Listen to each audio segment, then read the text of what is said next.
नमस्कार दोस्तों, आप देख रहे हैं इंडिपेंडेंट हिमाचल। ऐसी ही सटीक और भरोसेमंद जानकारी के लिए आपसे एक छोटी सी विनती है, कृपया चैनल को सब्सक्राइब करें। आपका सहयोग हमें और बेहतर काम करने की प्रेरणा देता है। चलिए शुरू करते हैं आज का वीडियो। बड़सर थाना के तहत समलहड़ा जंगल में चिट्टे के साथ पकड़ा गया विधायक इंद्रदत्त लखनपाल का रिश्तेदार आरोपी आकाश शर्मा ड्रग टेस्ट में चिट्टे का आदी पाया गया है। इसके साथ ही गलोड़ में पकड़ा अन्य आरोपी शुभम शर्मा भी चिट्टे का आदी निकला है। वहीं इस मामले के सामने आने के बाद विधायक इंद्रदत्त लखनपाल ने एसपी हमीरपुर बलवीर ठाकुर पर आरोपी से उनके संबंधों को सार्वजनिक करने को दुर्भाग्यपूर्ण बताया है। उन्होंने एसपी को अपने ही विभाग की कार्यप्रणाली, जांच की निष्पक्षता और कार्रवाई की गति पर आत्ममंथन करने की नसीहत दी है। तो बढ़ते हैं अगली अपडेट की तरफ। रामपुर स्थित अतिरिक्त जिला एवं सत्र न्यायाधीश किन्नौर की अदालत ने नाबालिग से दुष्कर्म के दोषी को 20 साल के कारावास की सजा सुनाई है। दाइशी पर 10,000 रुपए का आर्थिक दंड भी लगाया है।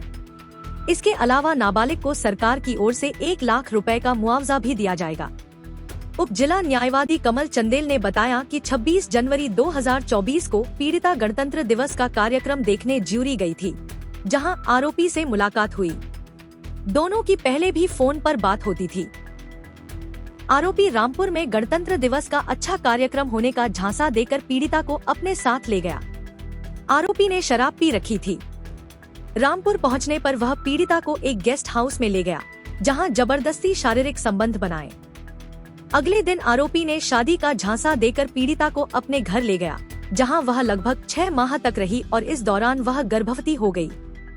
तो बढ़ते हैं अगली अपडेट की तरफ। वीरवार को पीएनबी और एचआरटीसी के बीच समझौता ज्ञापन पर हस्ताक्षर किए गए।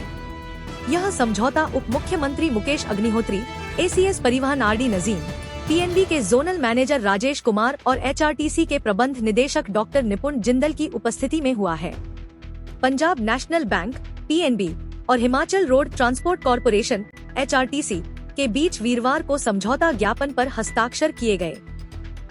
यह एमओयू पीएनबी की विशेष सैलरी अकाउंट स्कीम को एचआरटीसी के कर्मचारियों तक उपलब्ध कराने के उद्देश्य से किया गया है। इससे कर्मचारियों को कई फायदे मिलेंगे। तो बढ़ते हैं अगली अपडेट की तरफ। हिमाचल प्रदेश में मौसम ने एक बार फिर करवट ली है। राजधानी शिमला और धर्मशाला में दिन भर बादल छाए रहे, जबकि सिरमौर, ऊना और मंडी जिलों में सुबह और शाम के समय घनी धुंध की चादर देखने को मिली। ऊंचाई वाले क्षेत्रों में हल्की बर्फबारी से ठंड का असर और बढ़ गया है। कुल्लू और लाहौल स्पीति में एक बार फिर शीतलहर तेज हो गई है। न्यूनतम तापमान में गिरावट के कारण लोगों को कड़ाके की ठंड का सामना करना पड़ रहा है। तो बढ़ते हैं अगली अपडेट की तरफ। हिमाचल प्रदेश की राजधानी शिमला की बहुचर्चित संजौली मस्जिद की ऊपरी मंजिल को गिराने का कार्य शुरू हो गया है। पहले 2 मंजिलों को हटाया गया था, जबकि एक मंजिल को अभी हटना बाकी था। मंजिल को गिराने के लिए प्रस्तावित बजट को विभाग से मंजूरी मिल गई है। यह कार्य कुछ कागजी कार्यवाही पूरी नहीं होने की वजह से लंबित था। अब इसे गिराने का कार्य शुरू हो गया है। मस्जिद कमेटी के सहयोग से यह काम किया जा रहा है। वक्फ बोर्ड के मुताबिक 1 महीने के भीतर ही भवन की अवैध घोषित की गई 3 मंजिलों को हटाने का काम पूरा हो जाएगा। तो बढ़ते हैं अगली अपडेट की तरफ। हिमाचल प्रदेश के बिलासपुर जिले के घुमारवीं उपमंडल के अंतर्गत बछड़ी मोरसिंगी गांव की रहने वाली 2 सगी बहनों ने खेल के मैदान से देश की सुरक्षा तक का सफर तय कर गांव, क्षेत्र और जिले का नाम रोशन किया है। अंतर्राष्ट्रीय स्तर की हैंडबॉल खिलाड़ी आरुषि चौहान व संजना चौहान को उनकी उत्कृष्ट खेल उपलब्धियों के चलते हैंडबॉल स्पोर्ट्स कोटे से सीमा सुरक्षा बल में नौकरी मिली है। दोनों बहनों की इस बड़ी उपलब्धि से पूरे क्षेत्र में खुशी की लहर दौड़ गई है। ग्रामीणों, खेल प्रेमियों और युवाओं में खासा उत्साह देखा जा रहा है। तो बढ़ते हैं अगली अपडेट की तरफ। पूर्व मुख्यमंत्री और नेता विपक्ष जयराम ठाकुर ने कहा कि प्रदेश सरकार बदले की भावना से कम कर रही है। अफसर भी राजनीति कर रहे हैं। मुख्यमंत्री सुक्खू जिस राह पर चल रहे हैं, वह न काम अच्छा और न उसका अंजाम अच्छा होगा। उन्होंने भाजपा विधायकों को प्रताड़ित करने का आरोप लगाते हुए अफसरों को सीमाएं न लांघने की चेतावनी भी दी। कांगड़ा कार्निवल के लिए पैसा देने को लेकर वायरल पत्र पर भी जयराम ठाकुर ने सवाल उठाए। तो बढ़ते हैं अगली अपडेट की तरफ।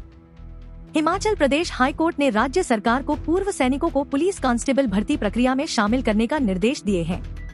न्यायाधीश ज्योत्सना रिवाल दुआ की अदालत ने स्पष्ट किया कि अनुबंध के आधार पर की गई नियुक्ति को स्थायी नागरिक रोजगार नहीं माना जा सकता, इसलिए ऐसे अभ्यर्थी पूर्व सैनिक कोटे के तहत उच्च पदों के लिए पात्र हैं।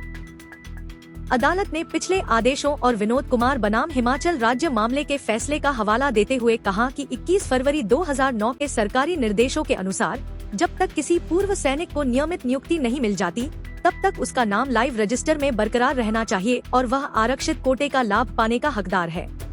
बता दें कि अनिल कुमार और अन्य याचिकाकर्ताओं ने अदालत में गुहार लगाई थी कि उन्हें पुलिस कांस्टेबल की भर्ती में पूर्व सैनिक कोटे का लाभ नहीं दिया जा रहा है।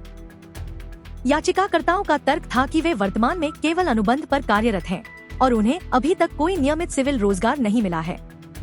तो बढ़ते हैं अगली अपडेट की तरफ। हिमाचल प्रदेश मंत्रिमंडल की बैठक 30 दिसंबर को 11 बजे राज्य सचिवालय शिमला में होगी। मुख्यमंत्री सुखविंदर सिंह सुक्खू की अध्यक्षता में होने जा रही बैठक में कई अहम फैसले होंगे। स्वास्थ्य, शिक्षा समेत विभिन्न विभागों में खाली पदों को भरने पर फैसला होगा। नए वर्ष में लागू की जाने वाली योजनाओं पर भी निर्णय होंगे। कर्मचारियों और पेंशनरों से जुड़ी घोषणाएं भी कैबिनेट की बैठक में हो सकती हैं। तो दोस्तों, आज के लिए बस इतना ही। ऐसी ही अपडेट्स के लिए इंडिपेंडेंट हिमाचल को सब्सक्राइब करें। मिलते हैं अगली वीडियो में। धन्यवाद।